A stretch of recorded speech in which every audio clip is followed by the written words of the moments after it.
Welcome to Women of Resistance.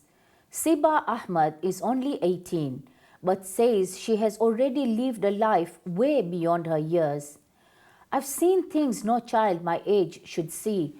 I've endured things, lived things that are far beyond my years. I'm not psychologically okay. We send you pictures of torn bodies from Gaza, and you press like and do nothing to help us. I'm asking, please stand with us just this once, implores this young Palestinian woman. Here is more of Seba.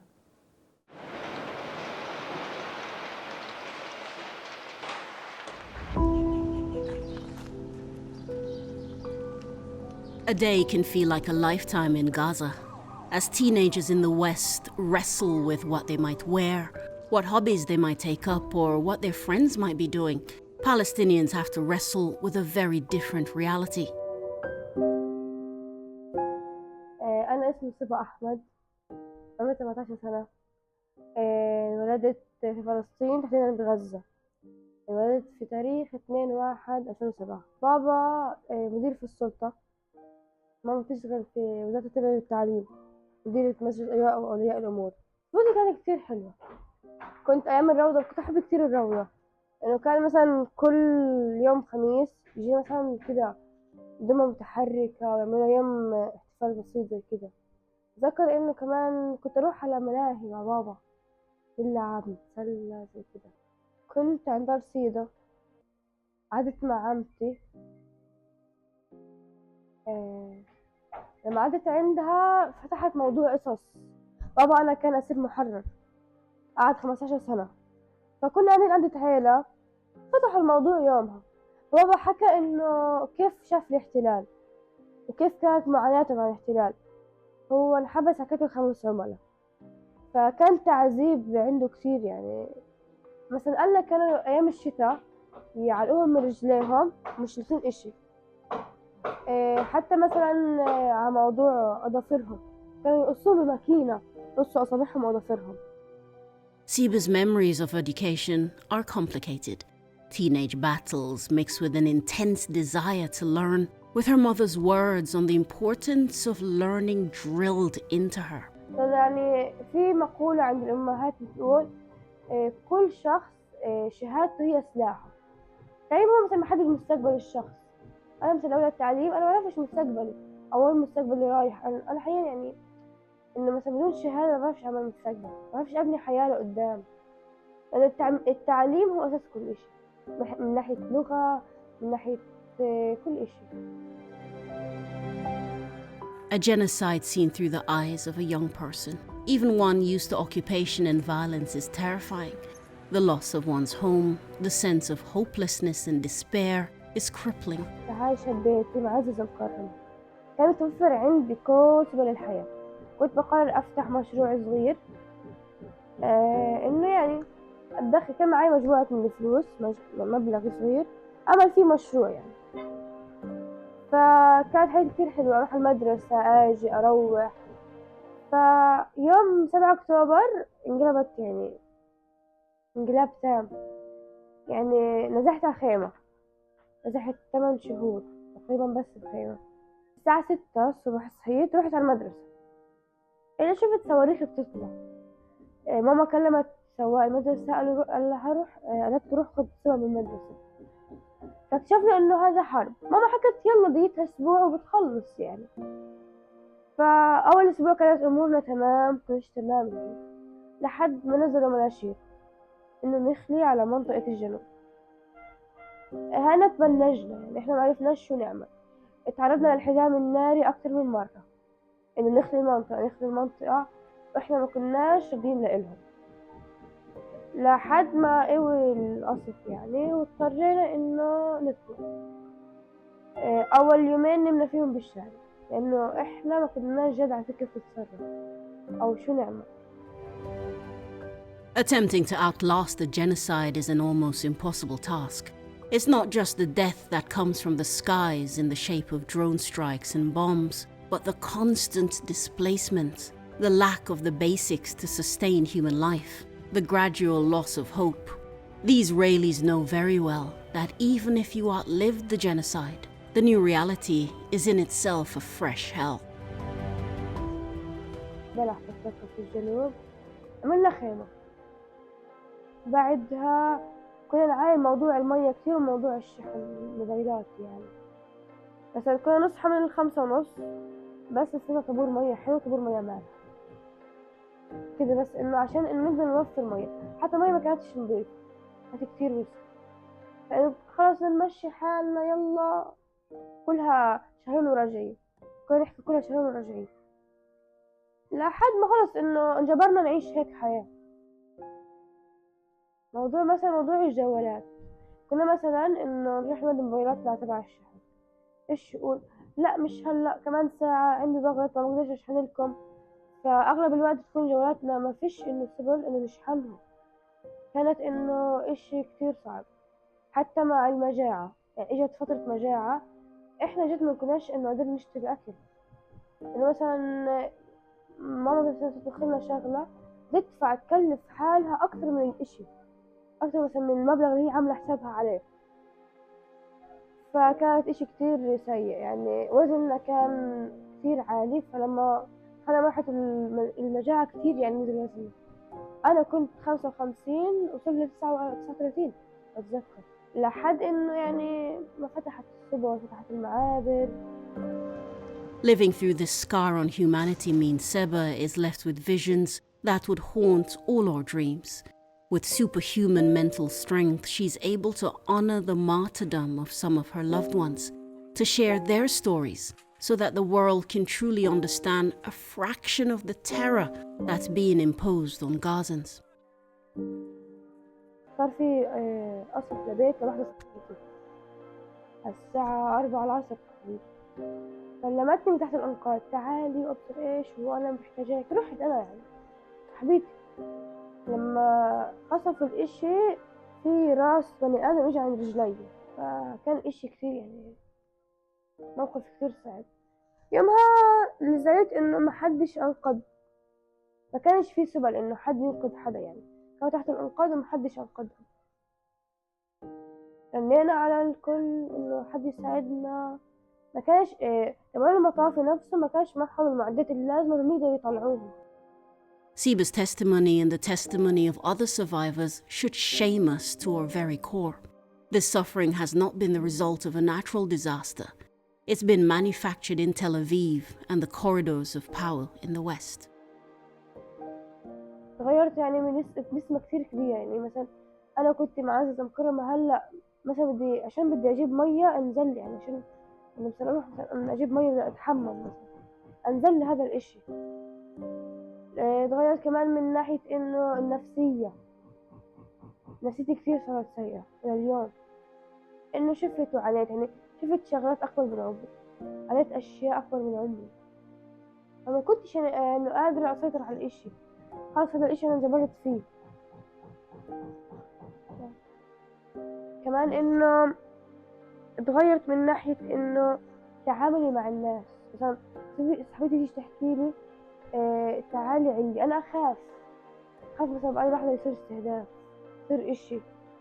أحيانا الأوضاع بتكركب محدش فاهم إشي، فمثلا أخاف من أي إشي، إنه أحس إنه يلا هلأ في إشي.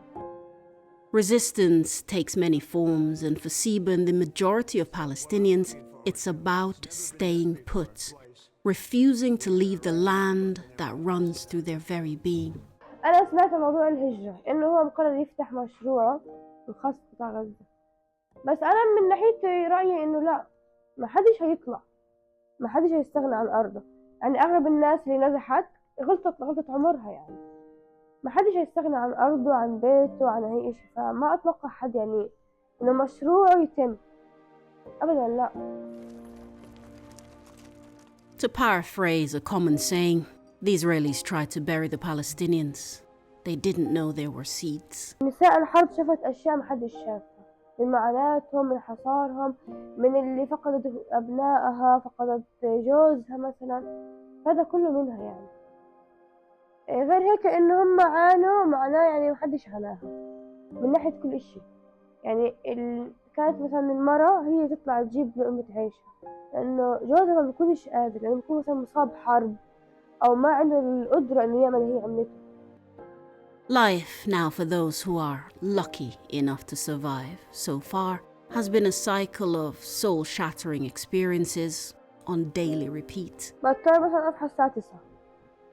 أول إشي بتكون مثلا حسب إذا تكون المية مش جاية أنت ونصيبك، بضطر أنزل أعبي مثلا، أستنى على الدور. أول إشي تكون الساعة 6 بعبي مثلا جرجرين، بطلع أوديهم على الطابق الخامس وبنزل. بعدها على 9:30 10 بروح أتابع شحن الموبايلات، بعطيه جولات إنه يشحنهم. هاي مثلا بقول لي فيش شمس عشان المطر، فيش طاقة أبصر شو، فبضطر إنه أخلي مثلا جوالي مش مشحون 24 ساعة عادي. ناحية الأكل بنزل على السوق بشوف لو الأسعار مناسبة إنه أقدر أشتري طبخة ما بتطبخها أوكي كان فيها، ما فيش لأ عادي كمل يومي إنه طبيعي. بعد قعدت 4 أيام ما أكلش، بس خلاص كل مثلا عندنا حبتين بندورة نقطعهم مع خبزة زيتون وناكلهم خلاص. مرة اضطريت أقف من 6 الصبح ل1 الظهر عشان أكل خبز، حتى موضوع الخبز لما غليت أسعار الطحين، فكنت بس بضطر أروح عشان أوفر حق كيس الطحين أروح أجيب سربته. Our grandchildren will ask what we did as Palestinians were martyred for sport. The grandchildren of those who we let suffer will carry the pain of our betrayal. Seba recognizes our lack of any concrete action, and she's not alone. So do the rest of the Palestinians. أقول لك نحكي رسالة للعالم، إنه أنا بدي أوجه رسالة إلهم إنه إحنا هلأ بفترة مش عارفين حياتنا فيها، مش عارفين إنه يا هنموت يا هنعيش، لأنه لسه ما حد أعلن عن وقف إطلاق النار. هلأ محتارين إحنا هدنة مش هدنة، فحابة أحكي لهم إنه يقفوا معانا، إنه طول فترة الحرب ما حدش وقف معانا فيهم. فرجيناهم الناس وهي أشلاء، فرجيناهم المعاناة كل إشي، محدش فيهم إنه وقف معانا بأي إشي. نزلت مثلا بوست بدك تشرح معاناة الشخص خلاص لايك، محدش بيقدر يعمل لك إشي. أنا بس بدي إياهم يقفوا معي بهاي الفترة، مع كل الشعب يقفوا بس بهاي الفترة.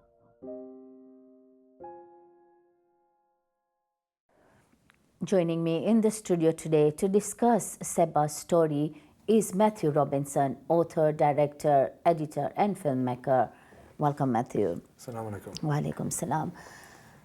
Matthew, this story of an 18-year-old, Seba, it's heartbreaking. And also you can see the trauma, not just with how she's expressing what she's lived through, but just in her demeanor, you can see it on the face. How has it come about that we have sunk so low?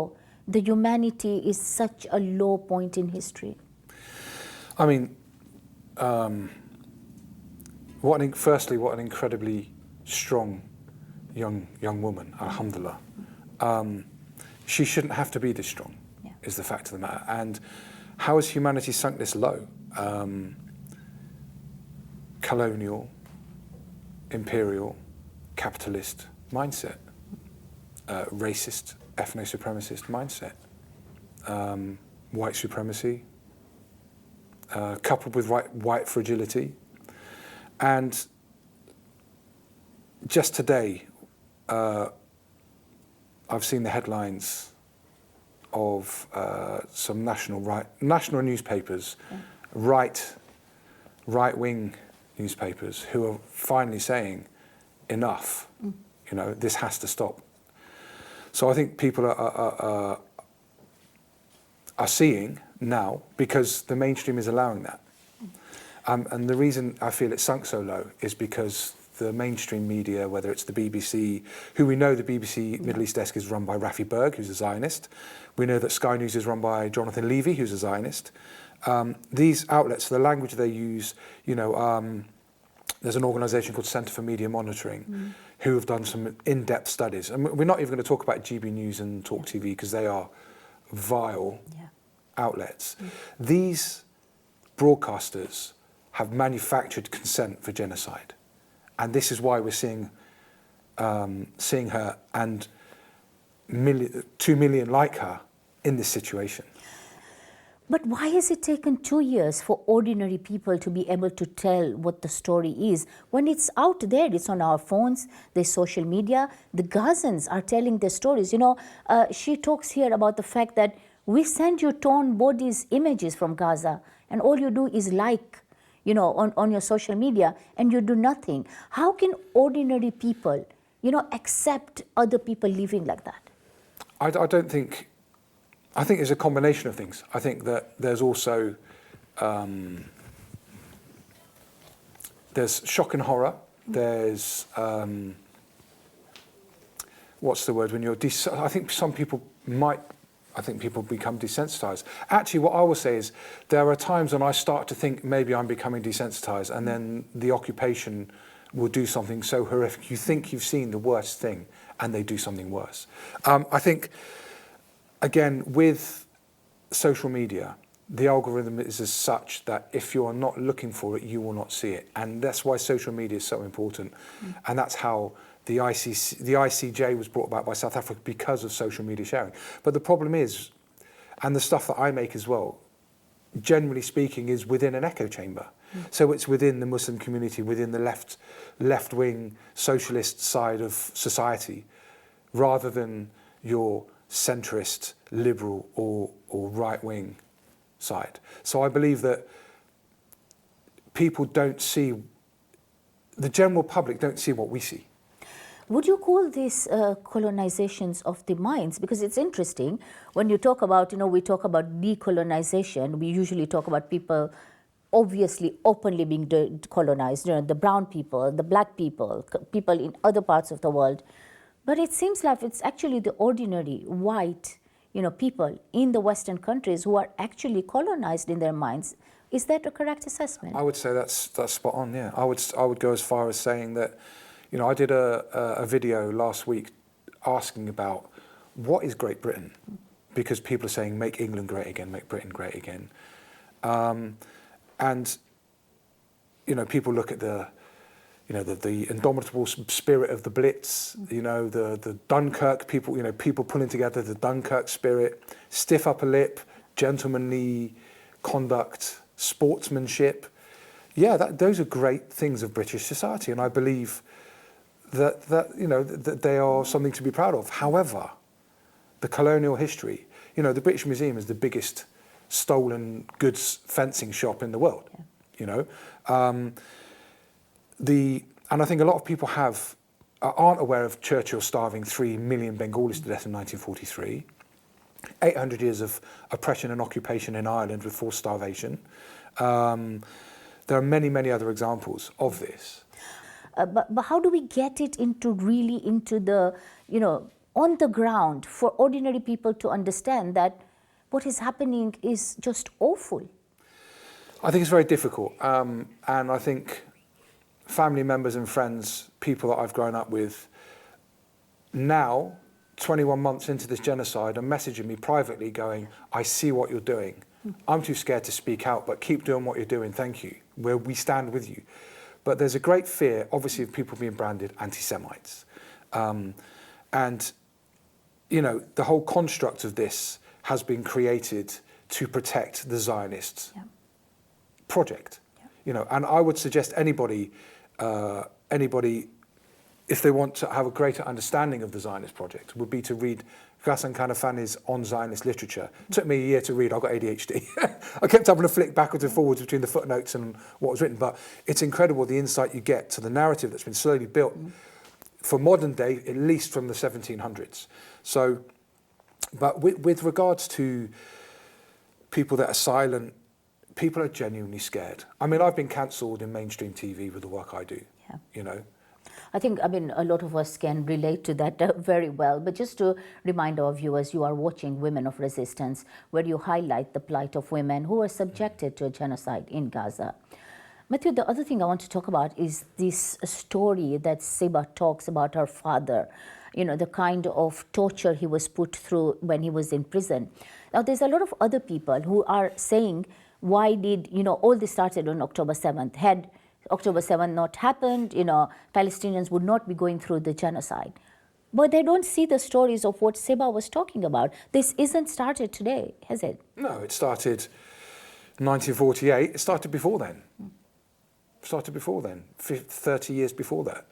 When Balfour gave away land which wasn't his, Sykes-Picot, when they divided up French-speaking and English-speaking trans-Palestine, trans-Jordan,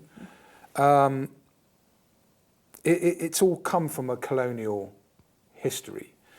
And I think the people that go, what about October the 7th, are people who choose not to, who are on that side. They are, I think, inherently racist, inherently Islamophobic.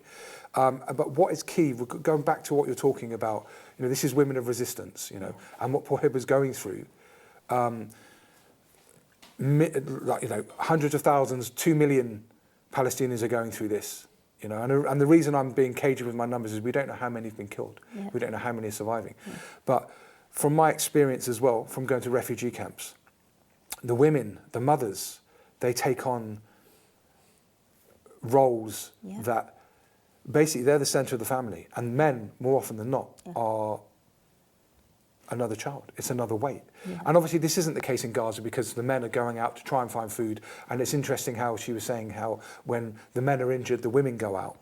Matthew, where are all these women rights groups? Where are all these feminists who are, always out there speaking out for rights of women? No words for the women of Gaza? It's selective outrage, selective morals, selective decency, which is basically racism and cowardice. That's how I see it. Where are they?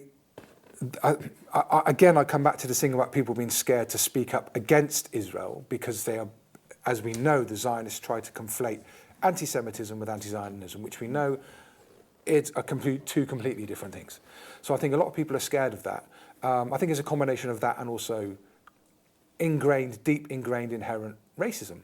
And I see a lot of spiritual accounts on social media who are very spiritual and talk about this and talk about that and centering yourself and wellness and all this stuff, yet they're silent on Gaza. So selective spirituality, selective humanity is no humanity. Which is why really we are in this state of the world we are in, because we really, if we were spiritual beings, we would not watch people being perished the way they are. Finally, very quickly, Matthew, we see these 25 countries have come together. There are efforts, big words being spoken about stopping, starvation.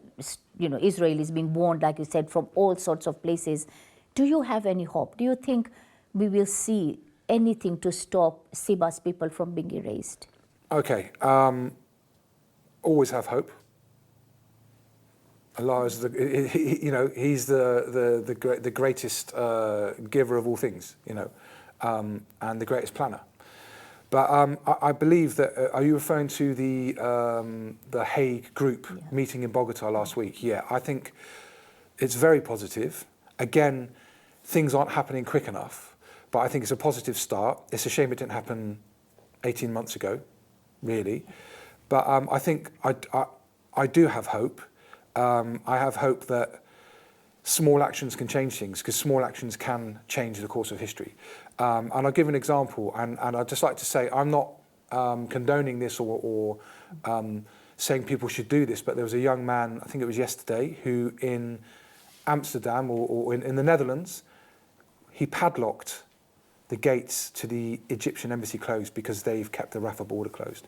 Now, if people did that across the world to all those countries that didn't attend the conference in Bogota. Absolutely, and we only have to hold on to hope always, but with hope, we really expect people to rise up, to do what, like you mentioned, people really need to wake up. If not now, I don't know when. Thank you so much, Ahmed, for joining me today, and thank you all for watching. We leave you with the sounds of Palestine by the artist Saif. Goodbye.